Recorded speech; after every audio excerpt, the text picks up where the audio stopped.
Oke, selamat malam, DMI Lovers dan Dimago Fans. Ketemu lagi di channel kesayangan kita di channel Diari Mata Indigo bersama Mas Yus. Channel yang membahas tentang hal-hal yang bersifat supranatural, spiritual, dan hal-hal mistis lainnya. Termasuk juga, nah ini Mas Yus mau coba tambahkan satu lagi, pseudoscience. Ini juga hal yang baru. Yang mungkin nanti konten-konten ini akan banyak juga mengisi di channel Diari Mata Indigo ini. Kayak gitu ya. Dan kira-kira apa ya yang mau kita bahas malam hari ini? Tentu saja ini bukan topik yang biasa-biasanya, tapi cukup menarik untuk dibahas karena ada beberapa dari teman-teman praktisi, baik itu supernatural atau spiritual yang katanya bisa channeling ke topik yang satu ini. Malam hari ini Mas Yus mau bahas tentang Atlantis. Nah, ini dia Atlantis. Itu kadang-kadang batas antara mitos sama faktanya itu tipis sekali. Jadi kita benar-benar akan coba kaji malam hari ini apakah memang itu bagian dari sejarah dan bagaimana kita bisa memulainya untuk mengulik atau mungkin mencoba untuk menyelidikinya. Apakah memang itu benar-benar sesuatu yang bisa dipercaya. Karena di kalangan para spiritual atau supernatural tidak jarang ada yang bisa channeling ke dunia Atlantis ini. Ya, ini bukan dunia Atlantis yang di Ancol, ya, tapi ini adalah dunia Atlantis yang memang eh, pernah disebutkan di teorinya Plato. Ini sebuah benua yang katanya dulu sempat ada, tapi sekarang tenggelam. Nah, tanpa berlama-lama, Mas Yus malam hari ini ditemani oleh salah seorang eh, apa ya Mas Yus sebutannya ya, banyak ini dia gelarnya ini mengajar juga, praktisi energi juga, lalu dia juga seorang apa eh, penyuka pseudoscience atau penyuka hal-hal yang sifatnya mungkin agak abu-abu gitu ya. Nah, masih mau langsung sapa Om Heng Rudi. Ini apa kabar Om Heng Rudi? Oke, kabar baik Mak Yus. Terima kasih telah diundang untuk isi acaranya. Ya, Oke, Mas, santai mungkin saja saya kok Heng. perkenalkan diri dulu ya. Ya, boleh Jadi silakan perkenalkan diri dulu. lebih tepatnya sih disebut pembelajar. Pembelajar. Oke, Jadi kenapa tuh? pembelajar, Disebut betul. pembelajar. Itu lebih tepat lah, karena Lebih tepat. eh, masih belajar. Bagaimanapun Masih tetap belajar. belajar. Seperti itu. Oke, oke, oke. Jadi Berarti ya kebetulan saat ini kan lebih fokus di Sambala seperti itu. Sambala. Oke. Nah, nanti mungkin topik berikutnya Nanti kita ada nanti kaitannya tuh. Sambala. Oh, Nah, ada kaitannya. itu Oh, ada boleh, boleh, boleh. kaitannya. Nanti, nanti, Kenapa? nanti. Oke, oke, oke. Oke, Koeng. Ini aku mau langsung aja. Tapi sebelumnya ini kan tak kenal maka tak sayang gitu kan. Walaupun nanti kalaupun kenal ya jangan panggil sayang-sayang juga gitu kan. Soalnya Koeng ini udah punya pasangan ini. Oke, Koeng ini juga salah satu mentor di Starseed ya, yang kadang-kadang juga membantu teman-teman di Starseed untuk jadi mentor atau memberikan data, informasi dan lain sebagainya. Dan malam hari ini khusus untuk konten dari Mata Indigo, dia akan sharing tentang yang namanya Atlantis itu. Ya, nanti kita akan coba tanya-tanya tentang Atlantis. Tapi sebelum masuk ke topik itu, saya coba mau nanya, silakan dong perkenalkan sehari-harinya Om Herudi ini. Oke, tadi sudah pembelajar gitu, tapi kemudian sehari-harinya sebagai apa sih, kesibukannya apa? Kemudian yang Oke, paling penting adalah bagaimana awalnya bisa sampai kemudian terjun ke dunia praktisi seperti ini kayak gitu. Silahkan. oke. Terima kasih Mas Yus. Hmm. Mungkin nama saya Heng Rudi, ya, Hmm. pembelian orang tua tidak pernah diganti. Orang kadang-kadang kan Rudinya di depan, Hengnya di belakang, tapi biasanya terbalik. Punya saya terbalik, Hmm. marganya di depan. Ya. Oh, Jadi sebenarnya awalnya saya tertarik dalam pencarian itu tahun 97. oke. 97 itu satu ketika di bulan bulan Juni Hmm. awal itu di satu stasiun TV ya swasta itu Hmm. menayangkan film Little Buddha. Mungkin Mas Yus pasti Hmm. pernah nonton. Oke, oke, Nah oke, itu oke, kan oke. berkisah tentang pencarian. Jadi Hmm. begitu sennya Sang Buddha mencapai pencerahan itu tiba-tiba ke klik gitu loh bahwa Hmm. oh ini yang saya cari. Jadi Oke. waktu itu baru mulai mencari. Permulaan mencarinya dari sana. Kliknya itu pertama di Hmm. sana. Oke, oke, oke. Pembelajaran mulai dari 97 itu. Nah, sampai sekarang belajar. Sampai Jadi sekarang ya, dari tahun 97, luar biasa. Kemudian kalau sehari-hari sekarang kesibukannya sebagai apa berarti? Ya, sekarang ini lebih ke bagian manajemen di satu perusahaan direct selling ya, jadi produk-produk kesehatan yang non konsumsi ya, dia digunakan, yaitu memang selaras dengan hobi penyembuhan begitu. Oke, nah Jadi ini berarti praktisi ya, penyembuhan. Oke. dan Oh, ya cukup aktif di media sosial ya kelihatannya. tuh aktif juga ya, betul. Dia di sosial, kemudian postingan-postingannya berbau-bau hal yang mungkin dalam tanda kutip perlu untuk dikaji dan disaringkan juga. Mungkin sebetulnya malam hari ini kayak gitu. Oke. Eh, Mungkin cukup perkenalannya, dan toh juga tadi sebagian besar udah coba saya sampaikan di depan. Nah, kita mau masuk ke topik kita nih. Kita mau masuk topik tentang Atlantis ini sebenarnya. Koheng, kita tahu ini Mas kayaknya agak abu-abu. Saya sendiri masih agak susah untuk masuk ke pemahaman tentang Atlantis ini. Karena kadang-kadang masih bingung ini itu sebenarnya fakta atau sebenarnya itu sebuah mitos atau gimana. Nah, bagaimana kemudian saya kalau misalnya ingin tahu itu, ingin memulai mencarinya itu sebenarnya dari titik mana gitu. Kita mau mencoba untuk memulai menguliknya itu dari mana. Mungkin kalau saya bisa sharing coba. Oke. Atlantis ya, sebenarnya topik yang sangat menarik ya. Ada satu apa ya, pembelajaran saya ya, bahwa segala sesuatu itu ada dan menjadi nyata ketika banyak orang bisa mengaksesnya ya.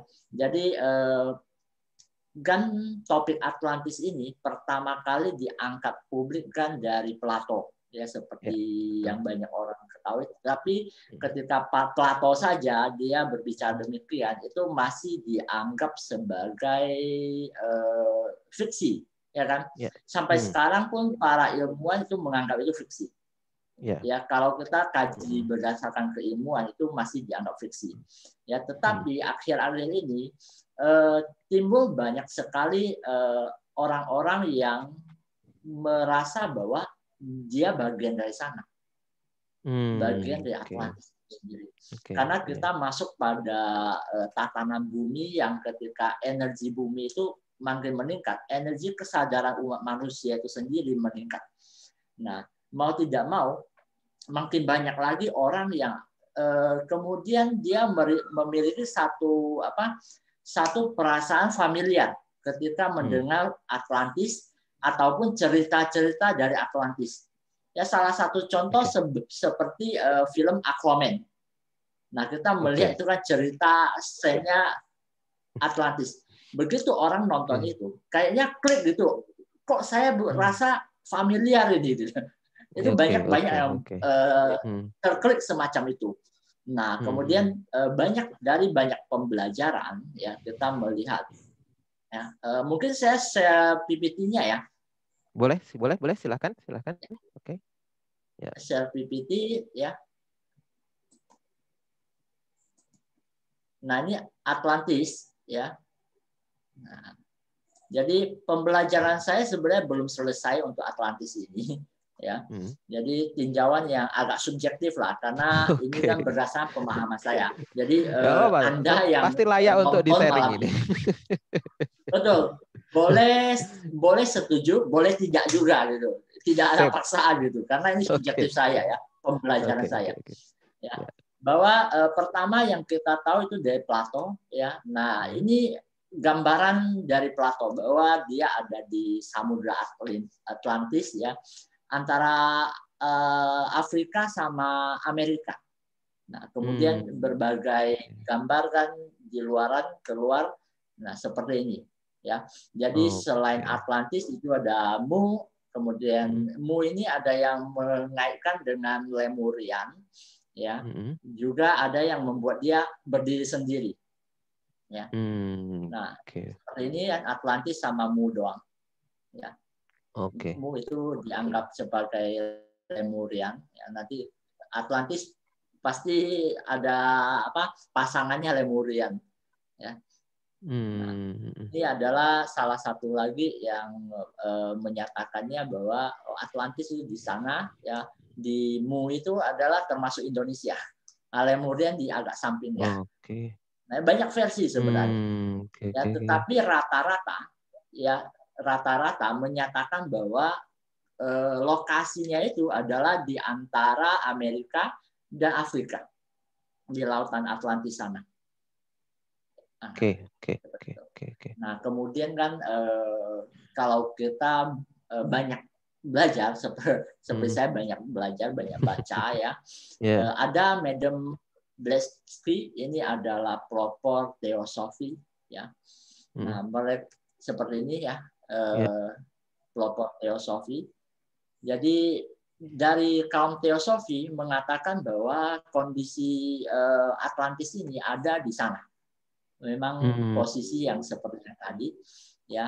Dan peradaban ini adalah antara 1 juta tahun yang lalu sampai 900.000 tahun yang lalu. Artinya span waktu Atlantis ini cukup panjang. Ya, bisa ya hampir kurang lebih 100.000 tahun ya versi mereka. Dan ada lagi, ini juga cukup terkenal, Edgar Cayce ya, kalau nggak salah bacanya begitu gitu ya.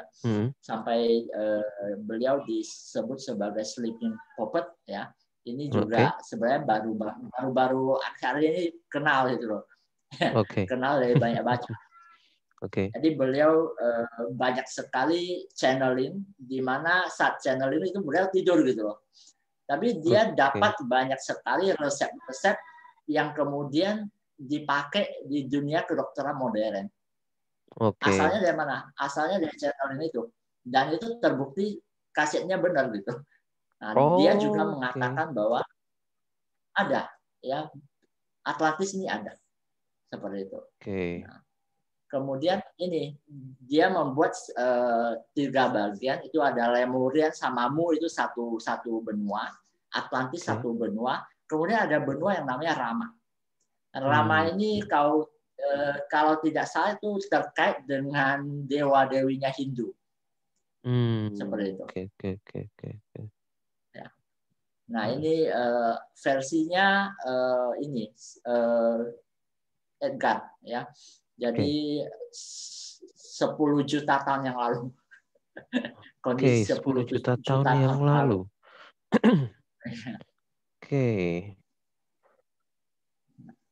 Kemudian ada lagi ya, ini salah satu yang saat ini masih hidup gitu ya. Sebenarnya banyak di luar sana para pakar channeling ya. Salah satunya ini yang cukup sering saya ikutin ya, Diana Cooper. Beliau itu angelolog, jadi spesialis channeling angel. Seperti itu. Nah, beliau juga menulis banyak buku. Salah satunya adalah tentang Atlantis dan teknologi kristal. Seperti itu. Nah, kemudian tentang ini juga ini para pendeta dan pendeta wanita di zaman Atlantis kuno, zaman kejayaannya, Golden Age. Nah, seperti itu sih. Seperti itu kira-kira. Tadi yang agak menggelitik, sorry, karena ini benar-benar hal yang baru buat saya. Saya ada beberapa pertanyaan agak cukup menggelitik. 10.000 tahun. Langsung kemudian pertanyaannya muncul, dinosaurusnya kemana gitu kan? Kemudian itu mungkin satu pertanyaan itu yang mungkin perlu dijawab. Yang kedua, bagaimana kemudian mengaitkan ini benua sebenarnya asal mulanya dari mana sih kayak gitu? Kemudian bisa sampai kemudian yang katanya muncul peradaban yang dalam tanda kutip mungkin spektakuler kayak gitu kan ya. Sampai kemudian tiba-tiba ada masa di mana tiba-tiba menghilang. Itu timeline-nya seperti apa sih sebenarnya kalau seperti itu Om Heng? Kalau menurut Om Heng gimana? Nah, sebenarnya kalau ini saya mesti jelaskan ke asal yang sangat mula ya. Saya coba sharekan slide ya. Nah, asal yang paling mulanya ya, kalau kita cermati, nah ini saya rangkai, entah benar entah enggak boleh diabaikan, nggak apa-apa gitu kan. Jadi skema ini terjadi pada banyak peradaban, ya, termasuk peradaban yang paling sederhana, termasuk itu semut lah, rayap lah, gitu kan. Kemudian lebah sampai makhluk-makhluk ekstraterestrial yang multi galaksi. Jadi ada puncak peradaban, mereka sangat maju, mereka pasti bereksplorasi tempat yang baru, lokasi yang baru, sumber daya yang baru. Itu umum terjadi di alam semesta ini, seperti itu. Nah, eksplorasi baru artinya mereka kemudian membangun peradaban baru di tempat yang baru, seperti itu. Nah, itu juga yang menurut saya ya, pada awalnya mereka datang ke bumi ini, di mana bumi belum ada penghuni. Jadi datangnya bukan sekali, bisa beberapa quarter gitu istilahnya. Quarter pertama mungkin membuat tempat ini layak dihuni, seperti itu. Kemudian mulai mengambil berbagai sampel dari tempat-tempat lain di bumi kita. Ya, sampel dari planet galaksi sana ambil sini, galaksi sana ambil sini. Makanya banyak sekali campurannya di sini, di bumi ini, seperti itu. Nah, setelah itu mereka pergi, biarkan dia terjadi adaptasi dan berkembang. Nah, kemudian datang lagi mencek, seperti apa perkembangannya. Ya, jadi berkali-kali mereka datang dan pergi melihat perkembangan sini sampai dia sudah layak dihuni. Ya, sampai masanya sudah layak dihuni dan lihat dinosaurus ini di luar grade, dimusnahkan. Oke. Berarti kita abaikan dulu dinosaurusnya, kita abaikan dulu. Kita fokus ke awalnya ini. Oke, lalu lanjut. Jadi settle di bumi kita yang membangun peradaban. Yang membangun peradaban ya sama seperti peradaban manapun ya. Pertama datang, ada juga yang migrasi yang gelombang kedua, gelombang ketiga ya. Karena bentang waktunya panjang. Ya, bentang waktunya panjang. Sebenarnya kalau kita bicara di peradaban di bumi sendiri, sudah sering terjadi kiamat sebenarnya. Jadi hancurnya satu peradaban, muncul yang baru, berkembang, udah canggih, hancur lagi, muncul yang baru lagi, atau ada yang escape gitu kan, mulai dari nol gitu, bangun kembali, hancur lagi, itu udah berkali-kali. Seperti itu. Nah, itu teori saya yang boleh diabaikan. Gitu. Betul. Seperti itu. Ini eksplorasi. Ini adalah salah satu cikal bakal berdirinya Atlantis. Dan kemudian dari Atlantis. Ya. Saya mau pertegas dulu, mungkin supaya teman-teman bisa mengikuti. Mereka ini yang membangun peradaban pada waktu mula-mula ketika bumi ini belum ada penghuni atau belum layak dihuni, disebutnya sebagai alien atau disebut sebagai makhluk luar angkasa, lintas dimensi, atau bagaimana sebenarnya menjelaskannya? Oke. Kalau mau disebut ekstraterestrial sebenarnya bisa. Cuman zaman dulu kan orang kan bahasa terbatas, bilang orang-orang dari langit sana. Ada yang memanggil dia dewa gitu kan. Artinya mereka lebih superior dibandingkan manusia biasa. Ada yang memanggilnya Tuhan gitu ya. Macam-macam lah. Ya. Artinya memang tidak satu gitu. Jadi juga dari berbagai tempat. Bukan hanya satu tempat yang datang ke bumi. Dari berbagai tempat, berbagai galaksi, berbagai planet. Bisa dibilang dewa. Bisa dibilang dewa. Oke.